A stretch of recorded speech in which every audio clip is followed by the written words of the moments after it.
Yo les gens, j'espère que vous allez bien, je vous retrouve aujourd'hui pour une nouvelle vidéo sur Forza Horizon 5 et je vous propose de partir aujourd'hui pour un petit test et amélioration avec cette voiture qui est assez spéciale, c'est la Chevrolet Camaro Copo Hot Wheels de 2018, ça a un nom assez long, hein, désolé, mais c'est une voiture de l'extension Hot Wheels que je n'ai pas encore testée, c'est vrai que je suis un petit peu passé à côté, parce que tout simplement j'étais concentré plutôt sur le fait de faire des Top Gear Equinox avec les nouvelles hypercars, les nouvelles supercars de l'extension. Donc j'ai fait notamment la Choupane, la Brabham, la NSI, ce genre de trucs.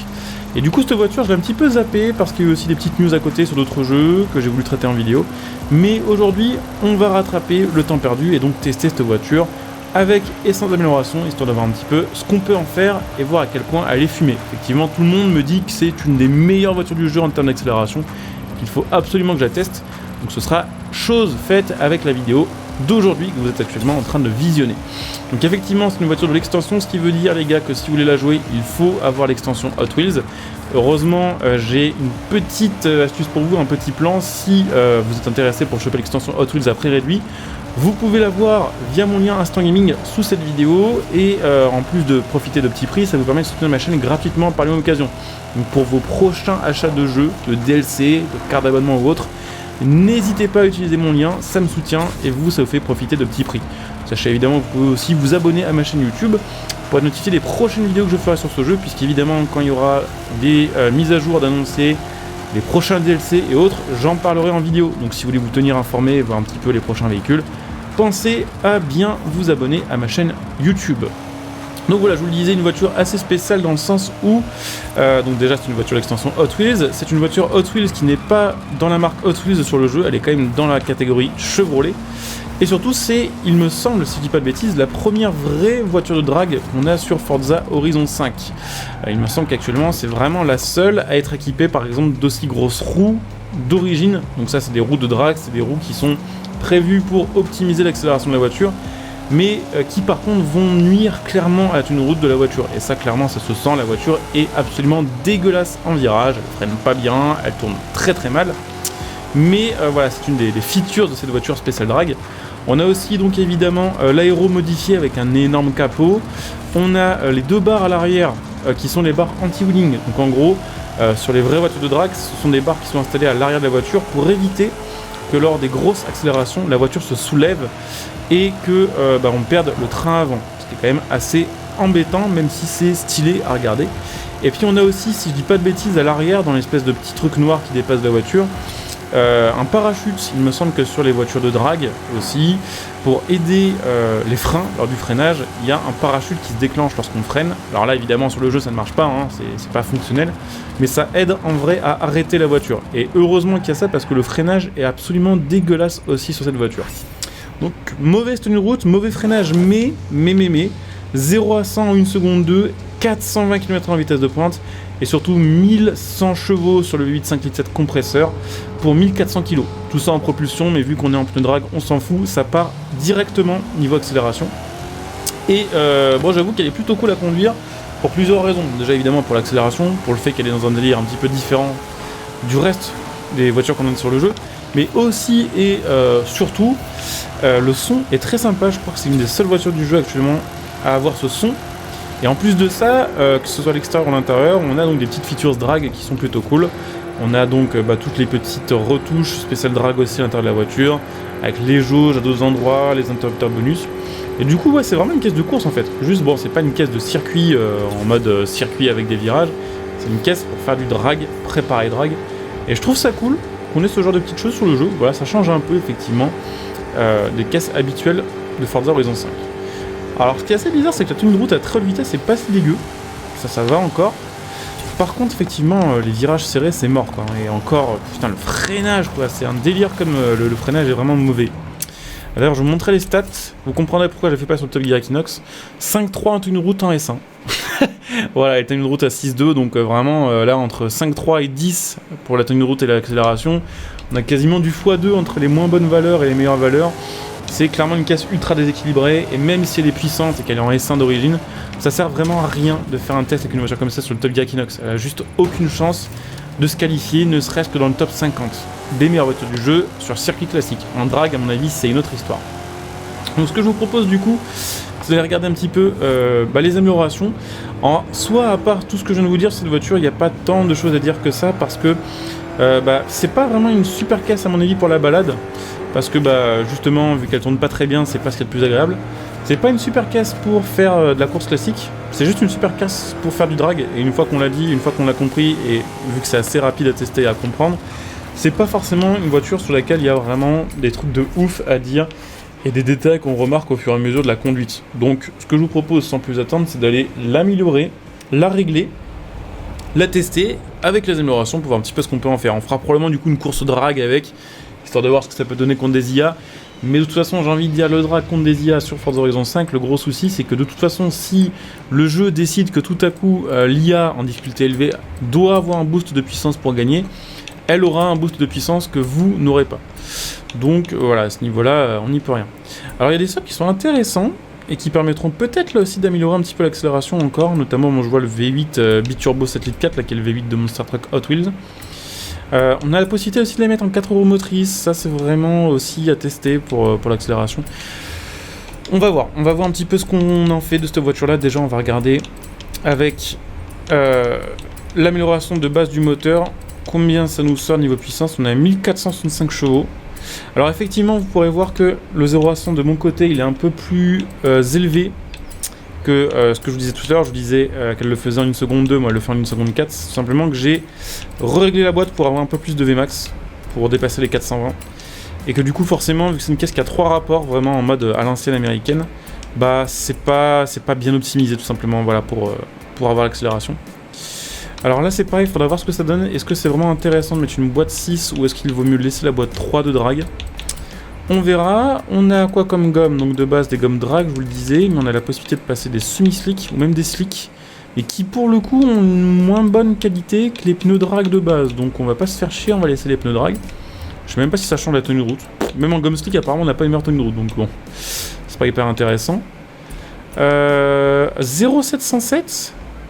Ah ouais, ok, effectivement. Je m'attendais pas autant. Alors je regarde un peu les différentes améliorations, parce que là si on cherche vraiment à optimiser l'accélération pure et dure, de toute façon c'est ce qu'on va faire avec cette voiture vu qu'on va faire une voiture de drag, autant se fier là-dessus, autant vraiment se caler sur ça comme amélioration, et fuck le reste en fait. Mais 0,707 déjà sans réglage d'accélération, ça me paraît insane, hein, clairement.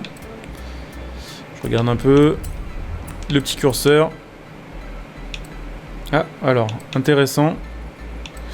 Mais on va rien changer à ce niveau-là. Là, pareil, est-ce que ça fait gagner un petit peu d'accélération? Non. Mais ça change le style, pourquoi pas.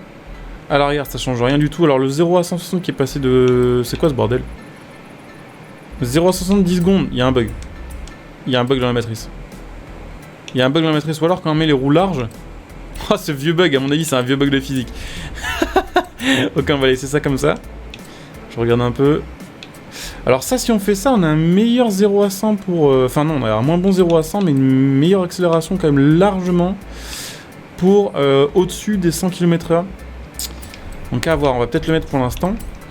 On va regarder qu'est-ce qu'on peut faire dessus. On peut virer, ok, le truc à l'arrière, mais qu'on va laisser, je pense, parce que ça faisait stylé, ça faisait drag. Ah, alors quoique, ça fait gagner en accélération. Non. Si, ça fait gagner en accélération de le virer.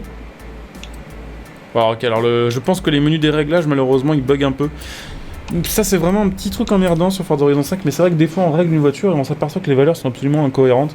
Ce qui est chiant, parce que notamment, ce menu de réglage est censé vous simplifier la vie, censé vous aider justement pour que vous n'ayez pas besoin de tester les voitures tout le temps pour savoir quel curseur vous devez bouger ou pas. Et là, j'ai l'impression quand même, ma foi, que ça ne marche pas bien. Voilà. Alors 0 à 100 en 0,7 secondes. Tout va bien. Alors après, est-ce qu'on peut encore améliorer ça d'une quelconque manière en changeant l'aéro par exemple? Pas vraiment. Vous voyez, même là, ça bug de ouf. Ça nous dit qu'on peut pas avoir la vitesse max. Enfin, il y a plein de trucs qui sont trop chelous. La chasse, est-ce que si je l'augmente ça aussi, des fois ça aide pour l'accélération? Alors peut-être pas sur cette voiture du coup. J'ai l'impression que ça change pas grand-chose. Ou qu'on a au mieux des valeurs buggées. Vous savez quoi, les réglages, on va pas trop y toucher. On va la mettre comme ça. On va se refaire un petit test. Sachant que là, du coup, maintenant, on a une boîte plus courte, donc on devrait avoir plus de patates et un truc plus réactif en général. Ok, d'accord. Ok, alors on va se faire de l'autoroute, parce que là, clairement, au premier virage, on est mort. Mais effectivement, ça a l'air de bien tartiner sa mère hein, quand même. On va se faire ça dans l'autre sens. Hop. Alors le son est très cool, hein, c'est ce que je disais tout à l'heure, là, un son unique. Et en plus le son est chouette. What the fuck. Ah, ce 0 à 100 c'est quasiment instantané, c'est n'importe quoi.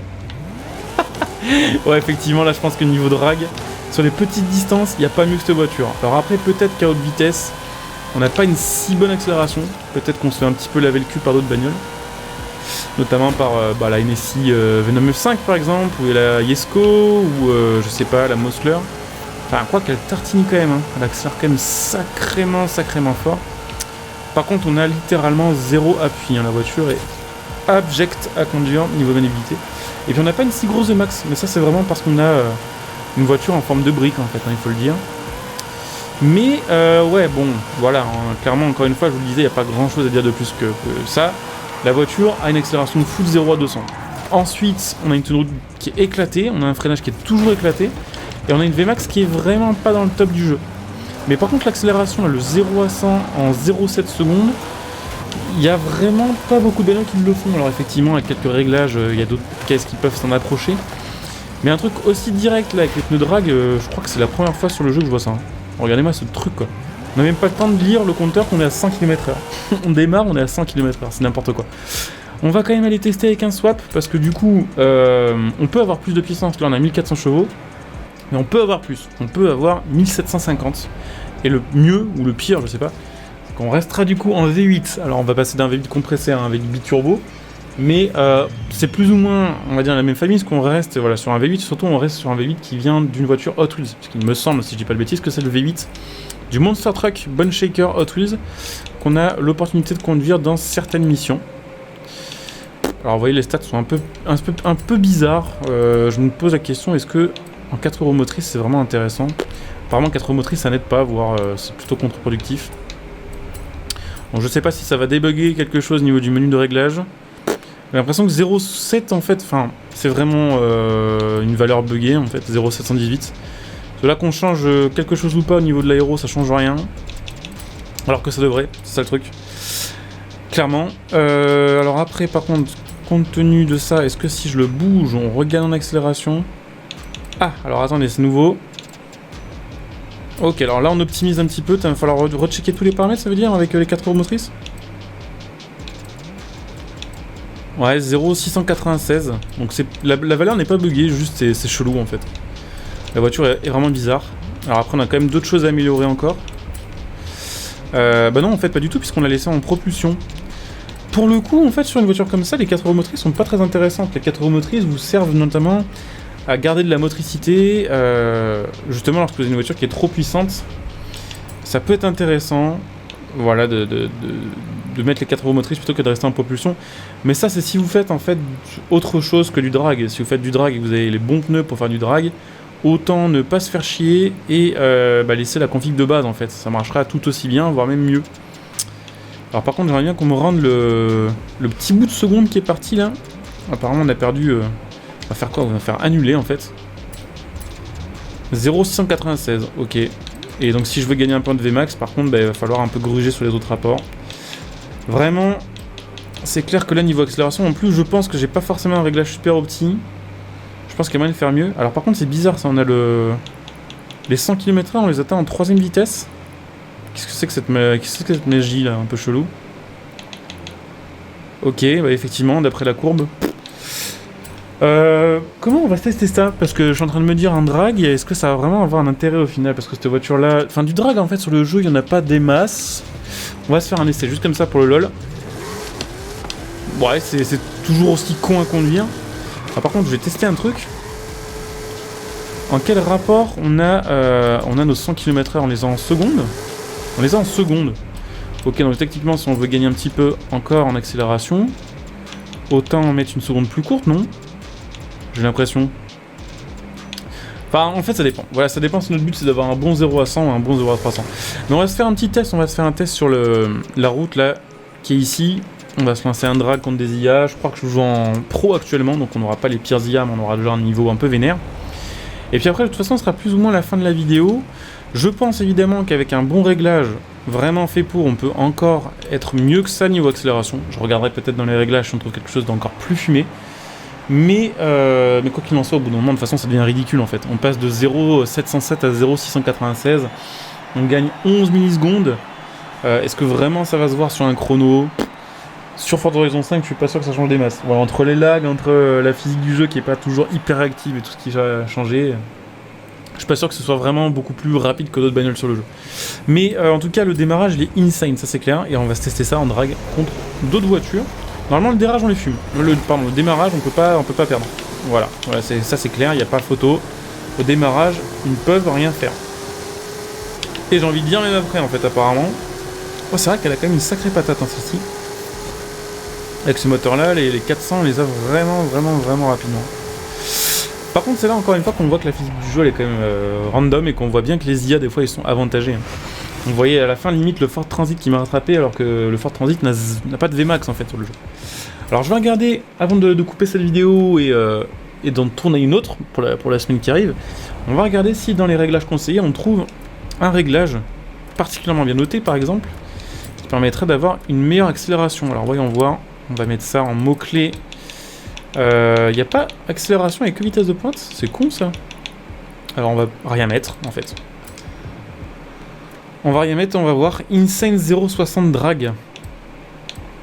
Effectivement, je vois qu'on gagne peut-être un petit dixième de seconde. Fastest drag, bon ça le truc, c'est qu'au bout d'un moment en fait les gens mettent forcément des titres un peu putaclic, mais là j'avoue pour le coup 2 secondes 142, on n'a pas vu mieux ailleurs. On va tester celui-ci pour voir. On va se refaire une épreuve de drag avec pour voir. Là techniquement on est censé avoir le 0 à 100 en moins de 6 dixièmes en fait, si on en croit les stats. Malheureusement là je vais pas pouvoir accéder au menu de réglage de la voiture, c'est quand même dommage. Mais on va se relancer ça. On va se refaire une petite épreuve pour voir si vraiment ce genre de réglage nous aide. Et puis après ce sera la fin de la vidéo. Donc je vous invite déjà à laisser le petit like, à la commenter pour me dire un petit peu ce que vous pensez par exemple d'extension Hot Wheels ou de cette voiture là, si vous avez eu l'occasion de la piloter et d'affronter des potes en multi, voir si vraiment vous êtes plus rapide qu'eux avec une voiture comme ça. Pensez aussi à venir me follow sur Twitch pour ceux qui sont intéressés pour les prochains lives, la chaîne Twitch est en description et en top commentaire, donc n'hésitez pas à venir follow. Si vous avez Amazon Prime, pensez à utiliser votre Twitch Prime sur ma chaîne Twitch, ça me soutient, ça vous coûte rien et vous avez plein de bonus, donc n'hésitez pas à jeter un petit coup d'œil. Vous pouvez me retrouver sur Twitter. En termes de réseaux sociaux, si vous voulez m'envoyer des messages privés, si vous voulez être au courant de mes actualités, donc n'hésitez pas à m'y rejoindre. Vous pouvez soutenir ma chaîne gratuitement en faisant vos achats pré-réduits en utilisant mon lien matel.net pour acheter vos configs PC. Et puis pour ceux qui souhaitent me soutenir sur le long terme, pensez comme d'hab que vous pouvez devenir un soutien de la chaîne via le bouton rejoindre cette vidéo et qu'évidemment il y a plein de bonus aussi selon les rangs que vous choisirez. Allez, c'est parti, on va voir ce que ça donne. Ok, ouais, c'est encore un cran au-dessus. C'est encore un cran au-dessus, la vache. Donc là, ouais, ça va être compliqué d'estimer le 0 à 100 parce qu'on ne peut pas avoir accès au menu réglage ni au menu d'amélioration de voiture. Mais sachant que là on avait 0,696 avant, on a probablement 0,596. On a dû gagner un petit dixième de seconde. Bon, elle est fumée, clairement, fumée en drag, mais à part ça, elle est inutile. Mais dans une extension comme ça, à la sauce Hot Wheels, où le but c'est juste d'avoir des trucs rapides, des trucs qui n'ont pas forcément besoin de bien tourner, parce que avec les routes Hot Wheels, il y a rarement des virages très serrés, et en plus on peut wall ride. Dans le délire, voilà, faisons plaisir aux Américains. Voiture, grosse accélération et gros Emax, franchement, elle est tip top. Elle est cool, franchement j'aime bien. Je trouve qu'elle est très cool, je pense que je vais surtout la conduire sans swap si je la roule. Parce que je trouve que le son du moteur de base est plus intéressant. Après, voilà, c'est quand même une caisse hautement inutile en course normale et hautement inutile en drift et hautement inutile en balade. Mais c'est une des meilleures accélérations du jeu et ça c'est quand même important. Donc voilà, je vais couper ici, je vous dis à très bientôt. Bon jeu à tous, ciao.